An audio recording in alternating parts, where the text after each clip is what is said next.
Madame Bovary par Gustave Flaubert. Première partie. Chapitre I. Nous étions à l'étude quand le proviseur entra, suivi d'un nouveau habillé en bourgeois et d'un garçon de classe qui portait un grand pupitre. Ceux qui dormaient se réveillèrent, et chacun se leva comme surpris dans son travail.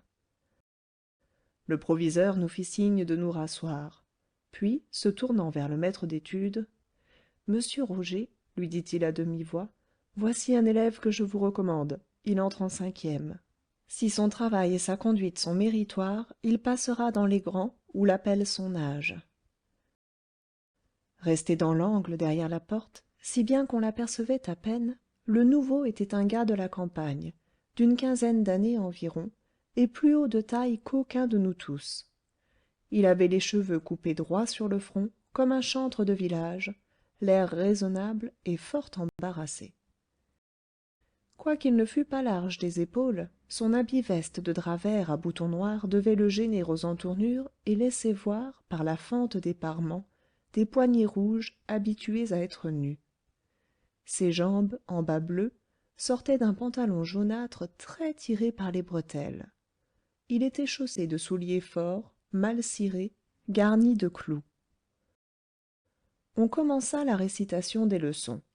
Il les écouta de toutes ses oreilles, attentif comme au sermon, n'osant même croiser les cuisses, ni s'appuyer sur le coude, et, à 2 heures, quand la cloche sonna, le maître d'études fut obligé de l'avertir pour qu'il se mît avec nous dans les rangs.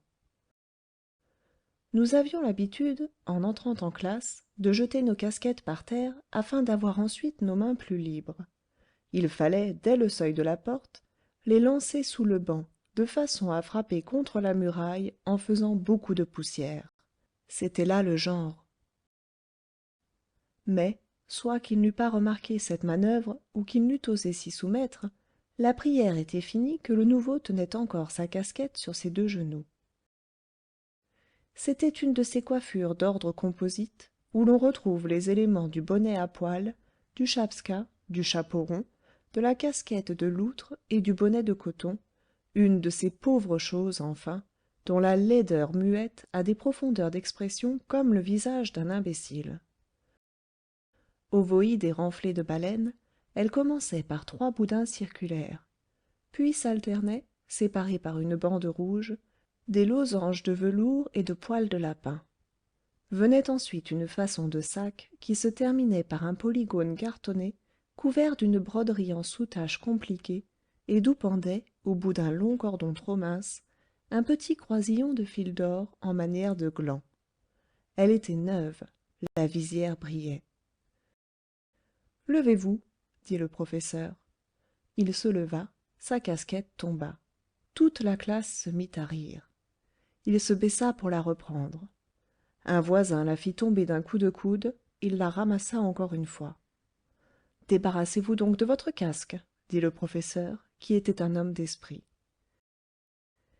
Il y eut un rire éclatant des écoliers qui décontenança le pauvre garçon, si bien qu'il ne savait s'il fallait garder sa casquette à la main, la laisser par terre ou la mettre sur sa tête. Il se rassit et la posa sur ses genoux. « Levez-vous, reprit le professeur, et dites-moi votre nom. » Le nouveau articula, d'une voix bredouillante, un nom inintelligible. « Répétez. » Le même bredouillement de syllabes se fit entendre, couvert par les huées de la classe. « Plus haut !» cria le maître. « Plus haut !» Le nouveau, prenant alors une résolution extrême, ouvrit une bouche démesurée et lança à plein poumon, comme pour appeler quelqu'un, ce mot « Charbot-Vary ». Ce fut un vacarme qui s'élança d'un bond, monta en crescendo, avec des éclats de voix aigus, on hurlait, on aboyait, on trépignait, on répétait « Charbot-Vary, Charbot-Vary !» puis qui roula en notes isolées, se calmant à grand-peine, et parfois qui reprenait tout à coup sur la ligne d'un banc où saillissait encore çà et là, comme un pétard mal éteint, quelque rire étouffé. Cependant, sous la pluie des pensums, l'ordre peu à peu se rétablit dans la classe, et le professeur, parvenu à saisir le nom de Charles Bovary, se l'étant fait dicter, épeler et relire, commanda tout de suite au pauvre diable d'aller s'asseoir sur le banc de paresse, au pied de la chaire. Il se mit en mouvement, mais, avant de partir, hésita. « Que cherchez-vous » demanda le professeur. « Ma casse, » fit timidement le nouveau, promenant autour de lui des regards inquiets. « 500 vers à toute la classe !» exclamé d'une voix furieuse, arrêta, comme le quoissego, une bourrasque nouvelle. « Restez donc tranquille !» continuait le professeur indigné, et, s'essuyant le front avec son mouchoir qu'il venait de prendre dans sa toque, « quant à vous, le nouveau, vous me copierez 20 fois le verbe ridiculus sum. » Puis, d'une voix plus douce, « Et vous la retrouverez, votre casquette. On ne vous l'a pas volée. » Tout reprit son calme. Les têtes se courbèrent sur les cartons, et le nouveau resta pendant 2 heures dans une tenue exemplaire, quoiqu'il y eût bien, de temps à autre, quelques boulettes de papier lancées d'un bec de plume qui vint s'éclabousser sur sa figure. Mais il s'essuyait avec la main et demeurait immobile, les yeux baissés. Le soir, à l'étude, il tira ses bouts de manche de son pupitre, mit en ordre ses petites affaires, régla soigneusement son papier. Nous le vîmes qui travaillait en conscience, cherchant tous les mots dans le dictionnaire et se donnant beaucoup de mal. Grâce, sans doute, à cette bonne volonté dont il fit preuve, il dut de ne pas descendre dans la classe inférieure, car, s'il savait passablement ses règles, il n'avait guère d'élégance dans les tournures. C'était le curé de son village qui lui avait commencé le latin, ses parents, par économie, ne l'ayant envoyé au collège que le plus tard possible. Son père, M. Charles-Denis Bartholomé Bovary, ancien aide-chirurgien-major, compromis, vers 1812, dans des affaires de conscription, et forcé, vers cette époque, de quitter le service, avait alors profité de ses avantages personnels pour saisir au passage une dot de 60 000 francs, qui s'offrait en la fille d'un marchand bonnetier, devenue amoureuse de sa tournure. Bel homme, hâbleur, faisant sonner haut ses éperons, portant des favoris rejoints aux moustaches, les doigts toujours garnis de bagues et habillé de couleurs voyantes, il avait l'aspect d'un brave, avec l'entrain facile d'un commis voyageur. Une fois marié, il vécut 2 ou 3 ans sur la fortune de sa femme, dînant bien, se levant tard, fumant dans de grandes pipes en porcelaine, ne rentrant le soir qu'après le spectacle et fréquentant les cafés. Le beau-père mourut et laissa peu de chose. Il en fut indigné, se lança dans la fabrique, y perdit quelque argent, puis se retira dans la campagne où il voulut faire valoir. Mais, comme il ne s'entendait guère plus en culture qu'en indienne, qu'il montait ses chevaux au lieu de les envoyer au labour, buvait son cidre en bouteille au lieu de le vendre en barrique, mangeait les plus belles volailles de sa cour et graissait ses souliers de chasse avec le lard de ses cochons, il ne tarda point à s'apercevoir qu'il valait mieux planter là toute spéculation. Moyennant 200 francs par an, il trouva donc à louer dans un village, sur les confins du pays de Caux et de la Picardie, une sorte de logis, moitié ferme, moitié maison de maître. Et, chagrin, rongé de regrets, accusant le ciel, jaloux contre tout le monde, il s'enferma dès l'âge de 45 ans, dégoûté des hommes, disait-il, et décidé à vivre en paix. Sa femme avait été folle de lui autrefois. Elle l'avait aimé avec 1000 servilités qui l'avaient détaché d'elle encore davantage. Enjouée jadis, expansive et tout aimante, elle était, en vieillissant, devenue, à la façon du vin éventé qui se tourne en vinaigre, d'humeur difficile, piaillarde, nerveuse. Elle avait tant souffert, sans se plaindre d'abord, quand elle le voyait courir après toutes les gotons de village, et que 20 mauvais lieux le lui renvoyaient le soir, blasé et puant l'ivresse. Puis l'orgueil s'était révolté. Alors elle s'était tue, avalant sa rage dans un stoïcisme muet qu'elle garda jusqu'à sa mort. Elle était sans cesse en course, en affaires. Elle allait chez les avoués, chez le président, se rappelait l'échéance des billets, obtenait des retards. Et, à la maison, repassait, cousait, blanchissait, surveillait les ouvriers, soldait les mémoires, tandis que, sans s'inquiéter de rien, monsieur, continuellement engourdi dans une somnolence boudeuse dont il ne se réveillait que pour lui dire des choses désobligeantes, restait à fumer au coin du feu en crachant dans les cendres. Quand elle eut un enfant, il le fallut mettre en nourrice. Rentré chez eux, le marmot fut gâté comme un prince. Sa mère le nourrissait de confitures. Son père le laissait courir sans souliers et, pour faire le philosophe, disait même qu'il pouvait bien aller tout nu, comme les enfants des bêtes. À l'encontre des tendances maternelles, il avait en tête un certain idéal viril de l'enfance, d'après lequel il tâchait de former son fils, voulant qu'on l'élevât durement, à la Spartiate, pour lui faire une bonne constitution. Il l'envoyait se coucher sans feu, lui apprenait à boire de grands coups de rhum et à insulter les processions. Mais, naturellement paisible, le petit répondait mal à ses efforts.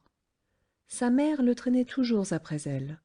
Elle lui découpait des cartons, lui racontait des histoires, s'entretenait avec lui dans des monologues sans fin, pleins de gaieté mélancolique et de chatteries babillardes. Dans l'isolement de sa vie, elle reporta sur cette tête d'enfant toutes ses vanités éparses, brisées. Elle rêvait de hautes positions, elle le voyait déjà grand, beau, spirituel, établi, dans les ponts et chaussées ou dans la magistrature.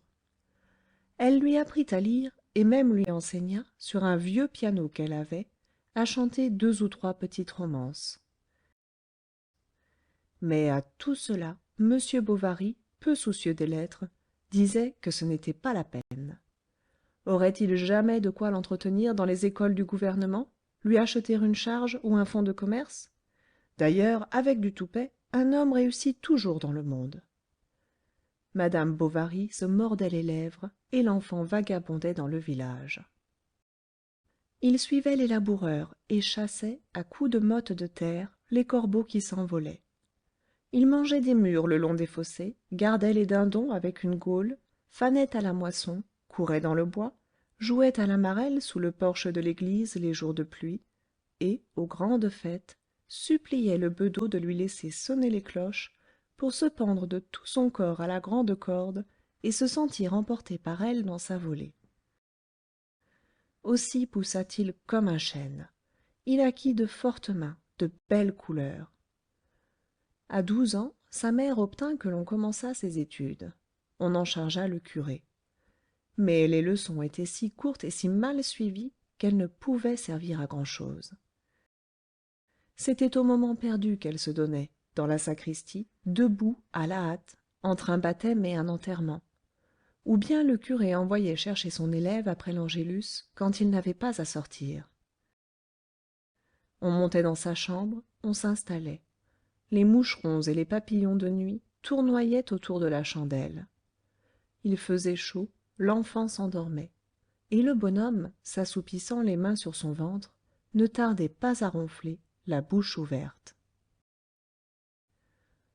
D'autres fois, quand monsieur le curé, revenant de porter le viatique à quelques malades des environs, apercevait Charles qui polissonnait dans la campagne, il l'appelait, le sermonnait un quart d'heure et profitait de l'occasion pour lui faire conjuguer son verbe au pied d'un arbre. La pluie venait les interrompre, ou une connaissance qui passait. Du reste, il était toujours content de lui, disait même que le jeune homme avait beaucoup de mémoire. Charles ne pouvait en rester là. Madame fut énergique. Honteux, ou fatigué plutôt, monsieur céda sans résistance, et l'on attendit encore 1 an que le gamin eût fait sa première communion. 6 mois se passèrent encore, et, l'année d'après, Charles fut définitivement envoyé au collège de Rouen, où son père l'amena lui-même, vers la fin d'octobre, à l'époque de la foire Saint-Romain. Il serait maintenant impossible à aucun de nous de se rien rappeler de lui. C'était un garçon de tempérament modéré qui jouait aux récréations, travaillait à l'étude, écoutant en classe, dormant bien au dortoir, mangeant bien au réfectoire. Il avait pour correspondant un quincaillier en gros de la rue Ganterie, qui le faisait sortir 1 fois par mois, le dimanche, après que sa boutique était fermée, l'envoyait se promener sur le port à regarder les bateaux, puis le ramenait au collège dès 7 heures, avant le souper. Le soir de chaque jeudi, il écrivait une longue lettre à sa mère, avec de l'encre rouge et 3 pains à cacheter. Puis il repassait ses cahiers d'histoire, ou bien lisait un vieux volume d'Anacharsis qui traînait dans l'étude. En promenade, il causait avec le domestique, qui était de la campagne, comme lui. À force de s'appliquer, il se maintint toujours vers le milieu de la classe. Une fois même, il gagna un premier accessit d'histoire naturelle. Mais à la fin de sa troisième, ses parents le retirèrent du collège pour lui faire étudier la médecine, persuadés qu'il pourrait se pousser seul jusqu'au baccalauréat. Sa mère lui choisit une chambre, au 4e, sur l'eau de Robec, chez un teinturier de sa connaissance.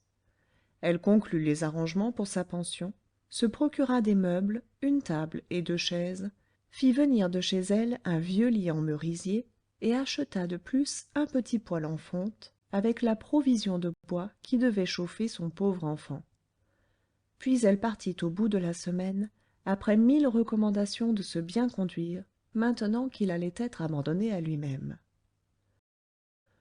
Le programme des cours, qu'il lut sur l'affiche, lui fit un effet d'étourdissement. Cours d'anatomie, cours de pathologie, cours de physiologie, cours de pharmacie, cours de chimie, et de botanique, et de clinique, et de thérapeutique, sans compter l'hygiène ni la matière médicale, tous noms dont il ignorait les étymologies, et qui étaient comme autant de portes de sanctuaires pleins d'augustes ténèbres. Il n'y comprit rien. Il avait beau écouter, il ne saisissait pas. Il travaillait pourtant, il avait des cahiers reliés, il suivait tous les cours, il ne perdait pas une seule visite. Il accomplissait sa petite tâche quotidienne à la manière du cheval de manège qui tourne en place les yeux bandés, ignorant de la besogne qu'il broie. Pour lui épargner de la dépense, sa mère lui envoyait chaque semaine, par le messager, un morceau de veau cuit au four, avec quoi il déjeunait le matin, quand il était rentré de l'hôpital, tout en battant la semelle contre le mur. Ensuite il fallait courir aux leçons, à l'amphithéâtre, à l'hospice, et revenir chez lui, à travers toutes les rues. Le soir, après le maigre dîner de son propriétaire, il remontait à sa chambre et se remettait au travail, dans ses habits mouillés qui fumaient sur son corps devant le poêle rougi. Dans les beaux soirs d'été, à l'heure où les rues tièdes sont vides, quand les servantes jouent au volant sur le seuil des portes, il ouvrait sa fenêtre et s'accoudait. La rivière, qui fait de ce quartier de Rouen comme une ignoble petite Venise, coulait en bas, sous lui, jaune, violette ou bleue, entre ses ponts et ses grilles. Des ouvriers, accroupis au bord, lavaient leurs bras dans l'eau. Sur des perches partant du haut des greniers, des écheveaux de coton séchaient à l'air. En face, au-delà des toits, le grand ciel pur s'étendait, avec le soleil rouge se couchant. Qu'il devait faire bon là-bas, quelle fraîcheur sous la hêtraie! Et il ouvrait les narines pour aspirer les bonnes odeurs de la campagne, qui ne venaient pas jusqu'à lui. Il maigrit, sa taille s'allongea, et sa figure prit une sorte d'expression dolente qui la rendit presque intéressante. Naturellement, par nonchalance, il en vint à se délier de toutes les résolutions qu'il s'était faites. Une fois, il manqua la visite, le lendemain son cours, et, savourant la paresse, peu à peu, n'y retourna plus.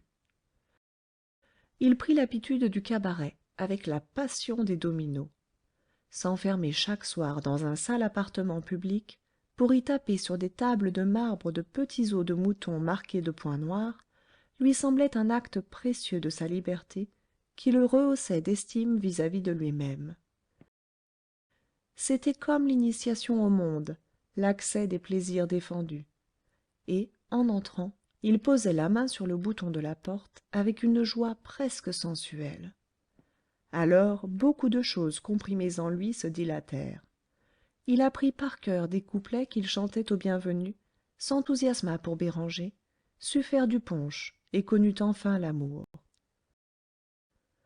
Grâce à ses travaux préparatoires, il échoua complètement à son examen d'officier de santé. On l'attendait le soir même à la maison pour fêter son succès. il partit à pied et s'arrêta vers l'entrée du village, où il fit demander sa mère, lui conta tout. Elle l'excusa, rejetant l'échec sur l'injustice des examinateurs, et le raffermit un peu, se chargeant d'arranger les choses. 5 ans plus tard seulement, M. Bovary connut la vérité. Elle était vieille, il l'accepta, ne pouvant d'ailleurs supposer qu'un homme issu de lui fût un sot.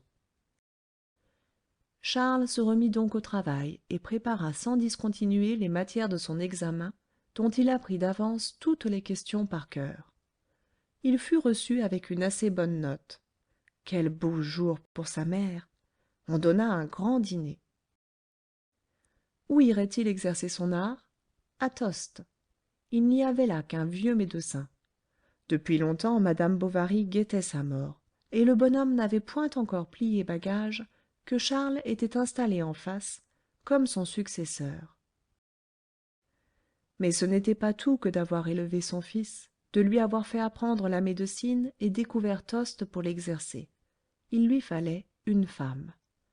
Elle lui en trouva une, la veuve d'un huissier de Dieppe, qui avait 45 ans et 1200 livres de rente.